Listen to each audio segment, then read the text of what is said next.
नमस्कार दोस्तों, stock market studies में फिर से एक बार आपको बहुत-बहुत स्वागत है। तो आज मैं फिर से आपके सामने कुछ ऐसे गुड अपडेट के बारे में बात करूँगा, ऐसे कुछ गुड इन्फॉर्मेशन के बारे में चर्चा करूँगा। इस वीडियो को पूरा लास्ट तक देखिए और अभी तक अपने चैनल को सब्सक्राइब नहीं किया तो ज़रूर कर लीजिएगा।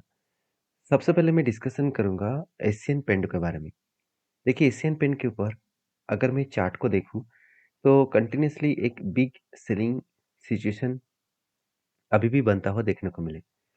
अभी मैं पहले भी आपको डिस्कशन किया था कि प्रीवियस का जो लेवल है, कुछ लेवल्स इसका स्ट्रांगली सपोर्ट है। जैसे प्रीवियस ये जो लेवल है 2690 रुपीज़, ये जो लेवल है, ये लेवल कंपनी के लिए एक स्ट्रांगली सपोर्ट लेवल है। क्यों? क्योंकि देखिए फिर से इसी जगह पे टच करने के बाद कंपनी देखिए किस तरीके से यहाँ पे बाउंस बैक कर रहा है। मतलब इस जगह पे सिर्फ रेजिस्टेंस ही नहीं है, सॉरी सपोर्ट ही नहीं है, इस जगह पे डिमांड जोन भी है। मतलब जब-जब कंपनी कोई भी सपोर्ट लेवल को टच करता है, तो वहाँ से डिमांड जोन है कि नहीं वो देखना चाहिए। अब डिमांड जोन का मतलब क्या है? देखिए कोई भी शेयर अगर कंटिन्यूअसली गिरते-गिरते कोई एक लेवल को सपोर्ट क्रिएट करता है और वहाँ से बिग बाउंस करता है, मतलब एक बिग जर्नी यहाँ पे दिखाते हैं। तो सोचिएगा वहाँ से एक अच्छा खासा जर्नी होने के कारण उस जगह को support zone plus demand zone भी कहा जाता है।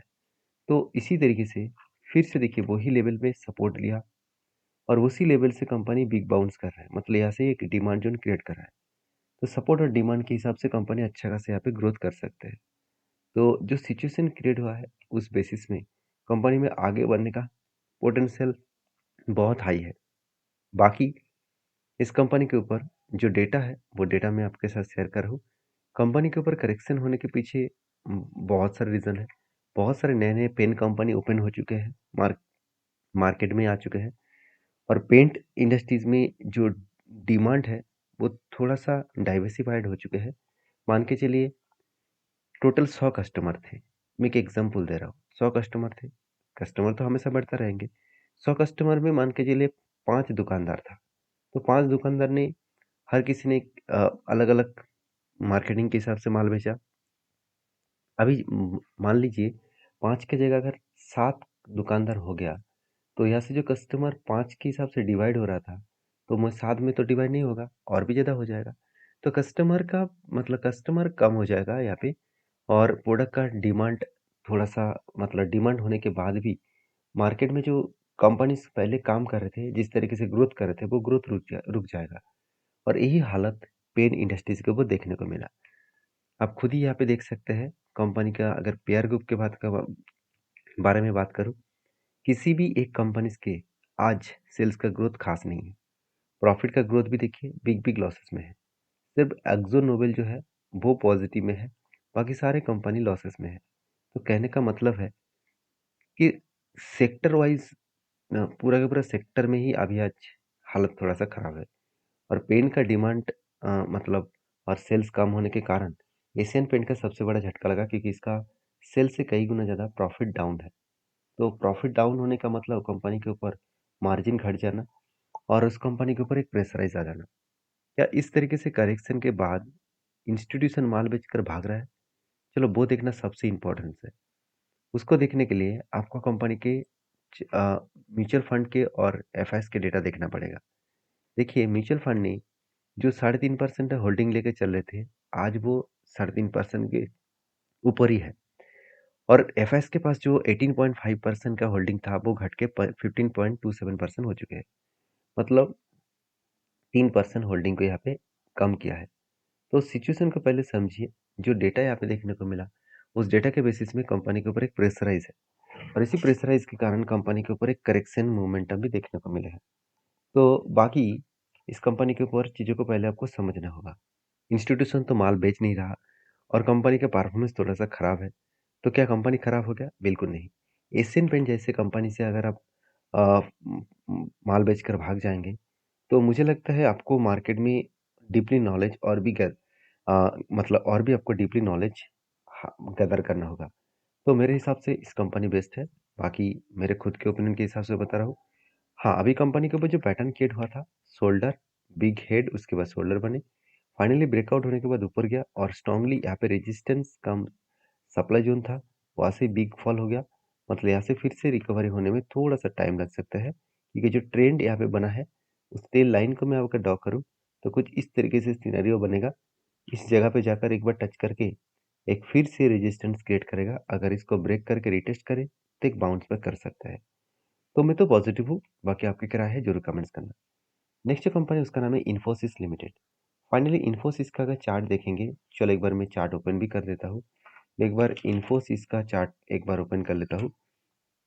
तो सॉरी, यहाँ पे इन्फोसिस का चार्ट मैंने ओपन किया। देखिए फाइनली इस तरीके से कंपनी का एक पैटर्न बना था। अभी मैं आपको पैटर्न किसके ऊपर दिखाया, एशियन पेंट के ऊपर। सेम टू सेम पैटर्न यहाँ पे भी बना था। कफ पहले शोल्डर बने, फिर बिग हेड बने, उसके बाद छोटा सा शोल्डर बने, मतलब शोल्डर हेड कम शोल्डर बने। और फाइनली यहाँ पे क्या हुआ, ब्रेकआउट भी हुआ, ब्रेकआउट कंफर्मेशन भी हुआ। एक बार रिटेस्ट किया, नीचे भी आए, और नीचे आने के बाद यहाँ पे देख सकते हैं किस तरीके से यहाँ पे बाउंस बैक किया। और किस तरीके से ऐसे बाउंस बैक मतलब कंपनी यहाँ से अच्छा खासा जर्नी करके ऊपर जाकर इस लेवल तक इस टारगेट को अचीव कर सकते हैं। तो वो जो टारगेट लेके चल रहे हैं वो इसका लाइफ टाइम हाई के थोड़ा सा ऊपर है, मतलब 1960 के आसपास मेरा टारगेट बनेगा। तो देखिए मैं जो टारगेट यहाँ पे आपके साथ शेयर कर रहा हूँ उसको देखकर आप कभी भी बाई सेल मत करने लगा, क्योंकि मेरा खुद की ओपिनियन है। मैंने इस स्ट्रैटेजीज को यूज़ किया, आज से नहीं, एटलीस्ट 5 साल पहले से इस स्ट्रैटेजीज को यूज़ कर रहा हूँ, क्योंकि 8 साल से इस मार्केट में हूँ। और 8 साल मुझे बहुत सारे इस मार्केट से सीखने को मिला। तो सीखने के बाद ही मुझे पता चला किसके ऊपर काम करना है, किसके ऊपर नहीं करना है। तो आपको भी उसी तरीके से पहले सीखना पड़ेगा। देखिए स्ट्रैटेजीज हमेशा आपको बनता हुआ दिखेगा, तो हमेशा आपको हर जगह पे स्ट्रैटेजी दिखेगा। इसका मतलब ये नहीं कि हर स्ट्रैटेजीज में आप एंट्री लेंगे। तो मैंने इस स्ट्रैटेजीज के बेसिस में जब रिटेस्ट किया था तब एंट्री क्यों लिया, उसके पीछे रीज़न ये है कि जब एंट्री बना था तब मंथ था मार्च। तो मार्च के जब डेटा आए, तो मैं एक डेटा के हिसाब से मैं क्वार्टर रिजल्ट के बारे में बात करूँ, तो मार्च का जो डेटा था वो देखा जाए तो अच्छा खासा सेल्स किए थे। एक्सपेंस मिटाने के बाद अच्छा खासा प्रॉफिट भी मार्च क्वार्टर में हुआ था। और सिर्फ यही नहीं, कंपनी के बैलेंस शीट भी देखेंगे तो कंपनी का जो रिजर्व एंड जो मतलब रिजर्व के साथ फिक्स्ड एसेट है वो भी बढ़ता हुआ देखने को मिला था। साथ ही साथ मुझे कंपनी के ऊपर अच्छा खासा इन्वेस्टमेंट भी दिख रहा था। तो ये सारे पॉइंट्स जब पॉजिटिव में था तब मैंने इस कंपनी के ऊपर डिसीजन लिया। और तीसरी बात ये भी है कि इंस्टीट्यूशन ने इस कंपनी के ऊपर अच्छा खासा निवेश भी किया। आप खुद ही देख सकते हैं, मार्च का जो डेटा है वो सेम टू सेम है जितना उससे पहले भी डेटा था, जितना पहले भी म्यूचुअल फंड ने बाई किया था, उसी तरीके से बाई किया। अभी एफआईएस ने भी अच्छा खासा क्वांटिटी को कंटिन्यू करा है। अभी मजेदार बात यही है कि कंपनी के ऊपर जो म्यूचुअल फंड है वो मार्च क्वार्टर में क्या क्या आप देख सकते हैं, जिसके कारण मैं ज़्यादा से ज़्यादा बुलिश था, क्योंकि फरवरी मंथ में बाई सेल किया था, मार्च मंथ में क्वांटिटी को बाई किया गया। तो मार्च, अप्रैल, मई, जून, जुलाई हर मंथ में क्वांटिटी को एडिंग कर रहा है म्यूचुअल फंड। तो यही कारण है जिसके कारण मैं कंटिन्यू इस कंपनी के ऊपर कर रहा हूँ। तो हमेशा आपको इसीलिए बार-बार बोलता हूँ कि किसी भी कंपनी के ऊपर काम करने से पहले इस सारे पॉइंट्स को एक बार आपको ज़रूर स्टडी करना होगा। नेक्स्ट जो कंपनी उसका नाम है उनो मिंडा। देखिए फाइनली उनो मिंडा के ऊपर एक पैटर्न्स तो क्रिएट हुआ था, मगर वो पैटर्न एंटी ही नहीं हुआ। वो पैटर्न्स के बारे में कौन सा मैं बात कर रहा हूँ आप खुद ही देख सकते हैं। यहाँ पे एक रेंज क्रिएट हुआ था 2 बाइंग कैंडल का, जो रेंज निकल के आ रहा था 21% के आसपास। तो 21% के आसपास रेंज बना था, और जब भी इस नीचे लेवल को टच करता तब क्या बनता एंट्री, और इस हाई लेवल तक क्या बनता टारगेट। तो यहाँ पे एंट्री तो बनने की कोशिश कर रहा था। अगर एंट्री यहाँ पे बन जाती तो एक अच्छा खासा टारगेट मिलता, मगर एंट्री बनने से पहले ही कंपनी क्या किया, बाउंस बैक कर गई। तो हमेशा हम लोग जो सोचते हैं, हम लोग जो स्ट्रैटेजीज को फॉलो करने की कोशिश करते हैं, वो हमेशा बनेगा, हमेशा तैयार तैयार रहेगा, ऐसे होगा नहीं। आपको इस बात को याद रखना है। तो